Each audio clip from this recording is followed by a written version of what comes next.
Бүгін Нұр-Сұлтан қаласы бойынша сыбайлас жемқорлықпен қарсы күрес департаментінің жылдық қорытындысы есебінде, сонымен қоса 9 желтоқсан сыбайлас жемқорлықпен күрес халықаралық күні қарсаңында үлкен форум өтті.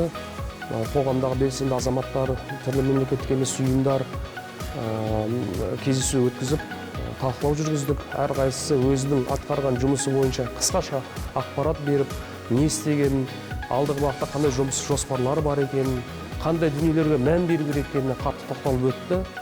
Бұл бірінші бағыты болды. Екіншісі мынау журналистердің арасында әрқайсысы өздерінің еңбектерін, осы сыбайлас жемқорлықпен күрес бағытындағы жұмыстарын жариялап, құнды деген, ең маңызды деген, халыққа қажетті деген ақпараттар жеңімпаз атанып, марапаттау рәсімі өтті. Журналистер арасындағы конкурстан бірінші орын алдым. Ұйымдастырушыларға осындай маңызды мәселені көтеріп, журналистер арасында тақырыпты жақсы аша білген журналистерге қолдау ретінде осындай конкурс ұйымдастырып жатқандарына алғыс білдіргім келеді. Бұл байқауға енді ойламаған жерде қатыстым.